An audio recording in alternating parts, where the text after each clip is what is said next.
What if I told you that being severely iron deficient doesn't just make a child feel a little tired, it literally stops their bones from growing? Yeah, it's wild. Or that for an adult, it fundamentally rewires the emergency response systems of your cells, prioritizing immediate survival over long-term repair.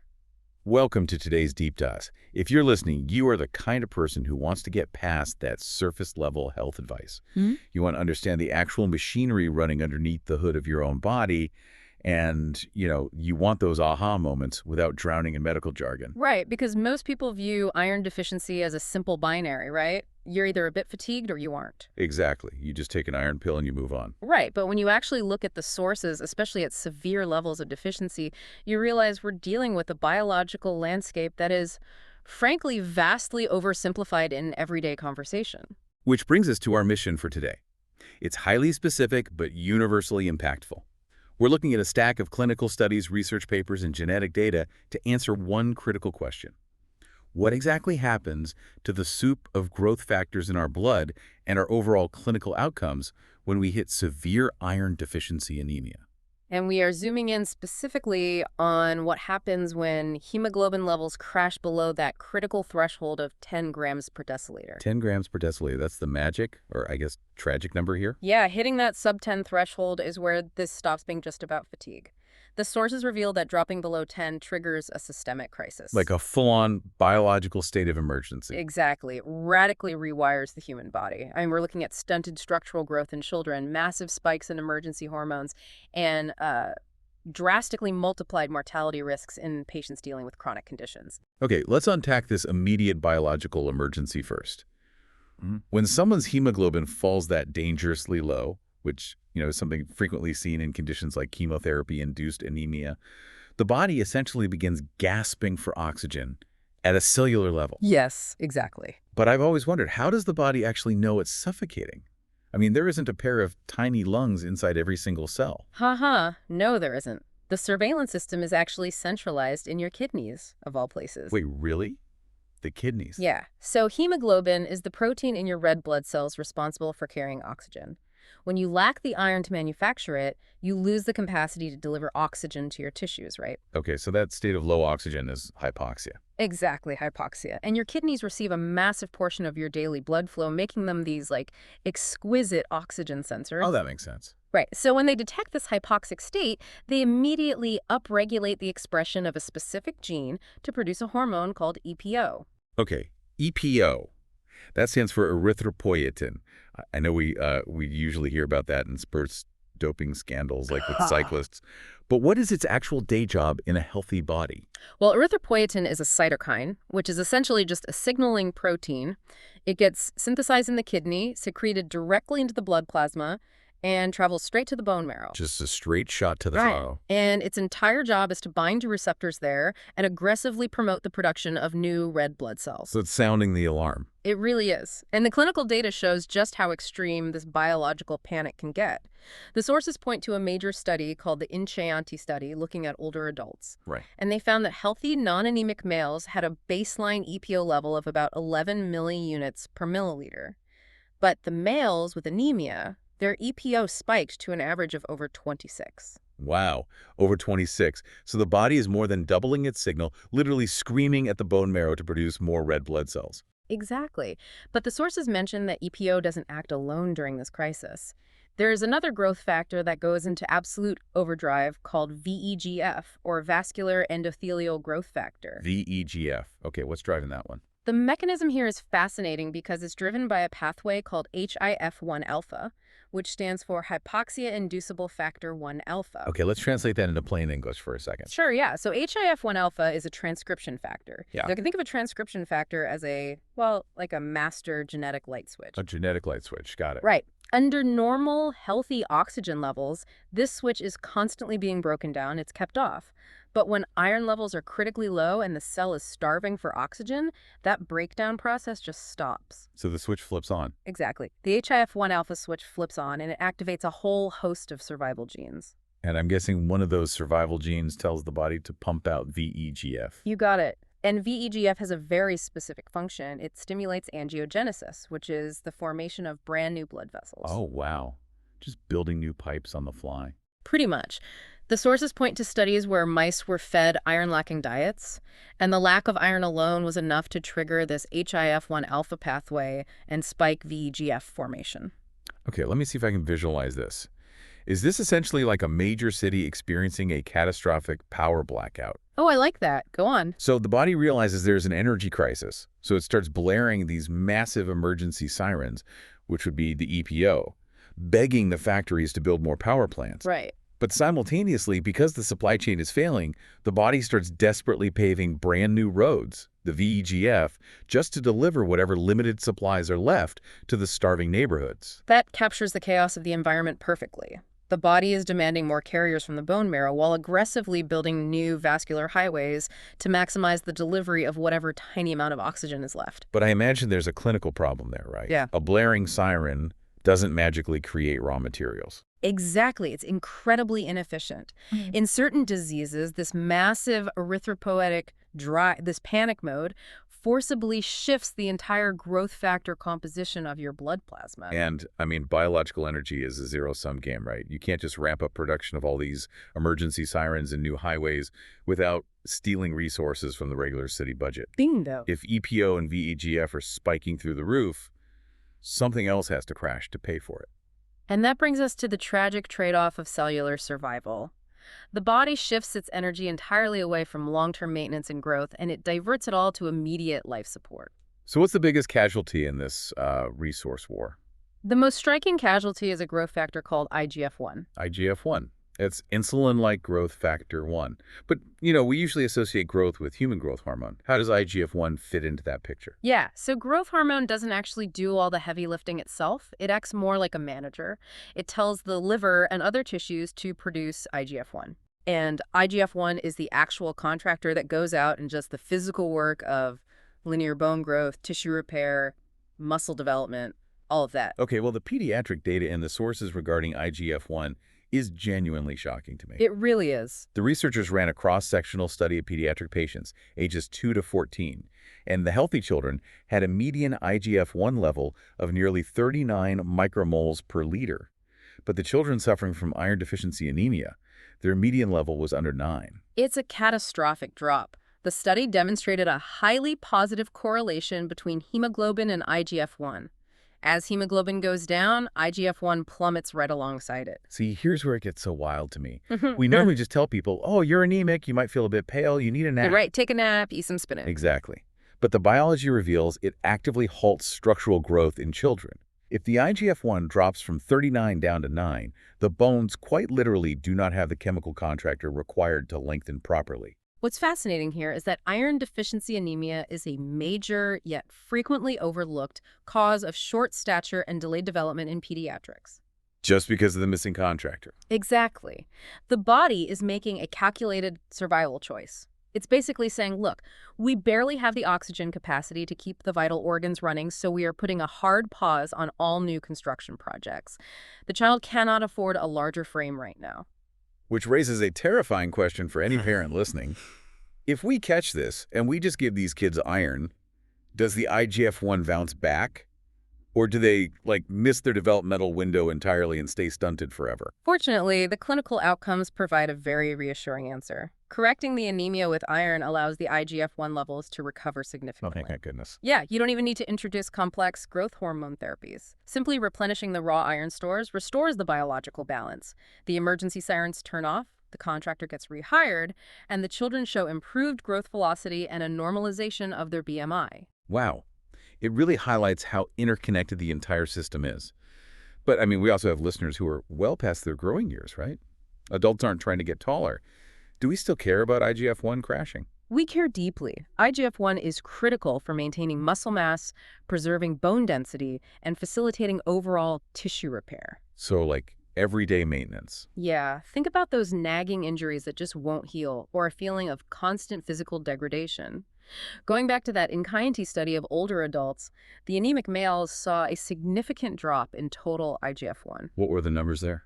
They drop down to about 100 nanograms per milliliter compared to over 130 in their healthy counterparts. Wow. So even in old age, severe iron deficiency deprives your tissues of the foundational factors they need to repair daily wear and tear. Okay, so if the fix is theoretically as simple as adding iron to restore the balance, turning the emergency EPO down and bringing the structural IGF-1 back up, why is chronic anemia so notoriously hard to treat in the real world? Yeah, it's a great question. Like, why doesn't an over-the-counter iron pill just fix everyone? Because we have to introduce the concept of inflammation. Ah, of course. Inflammation. Always, right. Yeah. When systemic inflammation enters the chat, it entirely hijacks the body's iron metabolism, and it does so through a key regulatory hormone called hepcidin. Right. The sources bring up hepcidin repeatedly. It's produced by the liver, and its primary job is to block iron absorption from your diet and simultaneously prevent your body from mobilizing the iron it already has stored away in your organs. Yes, it acts as the master lock on the body's iron vault. I have to push back on the biological logic here. Okay, go for it. We just established that the body is starving for iron, it's gasping for oxygen, and blaring EPO sirens so loud that it is shutting down bone growth. Right. Why on earth would the liver synthesize a hormone to lock the doors to the iron stores? That sounds like the body's actively sabotaging its own survival. If we connect this to the bigger picture, it seems like a massive paradox until you look at it through the lens of evolutionary biology. You have to remember that bacteria, dangerous pathogens, and even cancer cells, they absolutely love iron. They require massive amounts of it to replicate and spread. Oh, I see where this is going. Yeah. Historically, if the body sensed systemic inflammation, it almost always meant a severe bacterial infection was present. So the evolutionary defense mechanism was to hide all the resources. Hepcidin spikes to lock the iron away in the vault so the invading pathogens starve to death. Ah, I get it. It's a biological siege tactic. Yeah. The body is burning its own crops and locking the gates so the invading army has nothing to eat. It's a brilliant siege tactic, historically speaking. But in the modern clinical world, we suffer from chronic inflammatory diseases. Think about chronic kidney disease or autoimmune disorders or obesity. Right, where the inflammation never goes away. Exactly. In these scenarios, there is no bacterial invader to starve. The inflammation is just a constant simmering background noise. So hepcidin stays permanently elevated, locking away iron that the bone marrow desperately needs to make red blood cells. Man, that's frustrating. And the sources point to another inflammatory saboteur driving this siege tactic, fibroblast growth factor 23, or FGF23. FGF23 is a hormone derived from your bones, primarily meant to regulate phosphate. But the data reveals it plays a very sinister secondary role in anemia. How so? Well, inflammation and functional iron deficiency actually drive the bones to overproduce FGF23. In patients with conditions like chronic kidney disease, this excess FGF23 travels straight to the hepatocytes, the liver cells, and commands them to promote even more inflammation. Wait, it sounds like FGF23 acts almost like a corrupt middle manager. Aha, yeah. The factory is failing, everyone is panicking, and instead of helping, this manager runs to the boss of the liver and convinces them to lock down the supply chain even tighter, which just makes the initial crisis worse. That is a perfect way to describe it. It's a devastating, self-amplifying feedback loop. And understanding that loop brings us to one of the most crucial clinical distinctions highlighted in the sources: the difference between absolute iron deficiency and functional iron deficiency. Okay, absolute iron deficiency is the easy one to grasp. Your internal storage vaults are simply empty, you didn't eat enough dietary iron, or you suffered severe bleeding, and the vault is completely bare. Right, but functional iron deficiency is far more insidious. Because the iron is actually there. Exactly. The iron actually exists inside you. You might have a massive surplus of it stored away. But because of hepcidin and FGF23 driving that inflammatory siege tactic, the iron is locked tightly inside the macrophages and the liver. So the vault is full, but the bone marrow doesn't have the key. Precisely. You experience iron-restricted erythropoiesis despite the fact that your kidneys are screaming with EPO signals. Okay, so to understand how a doctor actually spots the difference between absolute and functional deficiency, we need to define two terms from the sources: ferritin and TSAT. Right. Ferritin is the protein that stores iron inside your cells. So a ferritin test basically tells you how much iron is sitting in the vault. And TSAT stands for transferrin saturation. Transferrin is the protein vehicle that transports iron through your blood. So if ferritin is the vault, transferrin is the fleet of delivery trucks. Great analogy. TSAT measures exactly what percentage of those delivery trucks are actually loaded with iron and moving it to where it needs to go. The clinical parameters the sources outline make so much sense now. An absolute iron deficiency might show a low ferritin level, like under 30 nanograms per milliliter, and a low TSAT. Right. The vault is empty and the trucks are empty. But with functional iron deficiency, your ferritin could be completely normal or even sky high, up to like 500 nanograms. Yep. The vault is packed, Yep. but your TSAT drops below 20 or 50% depending on the disease because hepcidin refuses to load the delivery trucks. Which is exactly why you cannot just give these patients standard oral iron pills. Because it would do anything. Right. The hepcidin levels are so high that their gut will simply refuse to absorb it. It'll pass right through them. Okay, so let's look at the ultimate clinical toll on the human body.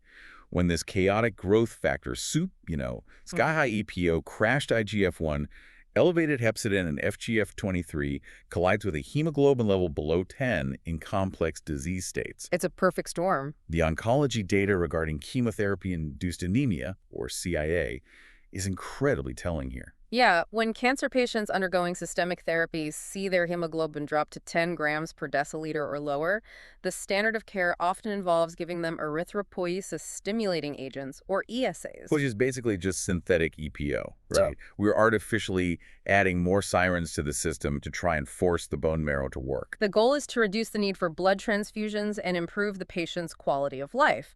But synthetic EPO is absolutely not a magic bullet. I can imagine. The sources note severe side effects, including hypertension, nausea, vomiting, headaches, and severe itching. More importantly, if the patient has functional iron deficiency, throwing more synthetic sirens at the problem won't work because the supply chain is still locked down by hepcidin. So what do? The sources explicitly state that intravenous iron is also required in these oncology cases to facilitate an optimal response to the ESAs, right? Yes, exactly. You literally have to bypass the locked gates of the gut and deliver the iron straight into the bloodstream just to give the bone marrow any materials to work with. Wow. And while the oncology outcomes require complex management, the mortality outcomes in cardiology, specifically heart failure, are frankly staggering. They really are. This part of the research completely stopped me in my tracks. In heart failure patients, the prevalence of iron deficiency scales directly with the severity of the disease. Right. The sources look at patients categorized as NYHA class 4. For context, that is severe heart failure, where patients are highly symptomatic, struggling to breathe even while at rest. In that specific category, iron deficiency is present in 100% of the anemic patients. 100%. It's universal at that stage. The heart is a muscle with a voracious, unrelenting appetite for oxygen and biological energy. When that muscle is already failing, and you simultaneously starve it of oxygen due to iron deficiency anemia, the physiological results are deadly. The exact outcomes from the studies cited in our sources show that heart failure patients with iron deficiency anemia have a twofold greater risk of death than those who have iron deficiency without the anemia. And it gets worse. Yeah. Even more alarming, they have a fourfold greater risk of death than iron-replete patients. That is a 400% increase in mortality risk just based on the iron and oxygen status. The magnitude of that risk forces the medical community to ask a structural question, Is anemia merely a symptom of a failing heart, or is it an independent disease state actively driving the failure? And what's the verdict? The consensus in the literature we are examining today is that iron deficiency occurs on a vast spectrum, and it actively damages the myocardium, the heart muscle, over time. So what does this all mean for you, the listener, navigating your own health? It means that just glancing at a basic hemoglobin test on your annual physical is not enough. Hemoglobin dropping below 10 is the absolute late-stage manifestation of an emergency that has likely been brewing under the surface for a long time. Absolutely. Absolute anemia is just the tip of the iceberg. To truly understand your risk, especially for that insidious functional iron deficiency we talked about, you have to look deeper at the ferritin and the transferrin saturation. Checking to see how those delivery trucks are operating. Exactly. Knowing how the trucks are operating could be the difference between catching a hidden inflammatory roadblock and facing a severe clinical consequence. Functional iron deficiency limits your peak oxygen consumption, restricts the growth and repair of your tissues, and keeps your entire system in a state of high alert panic. Okay, let's bring this all together. When you suffer from severe iron deficiency, your body doesn't just quietly get tired. It initiates a violent biochemical triage. Yeah, that's a good word for it.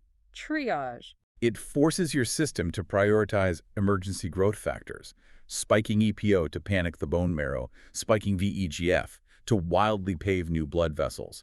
And it does this at the absolute expense of systemic growth and maintenance. Your IGF-1 plummets, pausing bone growth in children and halting crucial tissue repair in adults. And all the while, you might be fighting a losing battle against your own immune system's evolutionary history, as inflammatory blockers like hepcidin and FGF23 lock your iron vaults shut, rendering the whole emergency response incredibly inefficient. It is a phenomenal, albeit terrifying, display of biological priorities.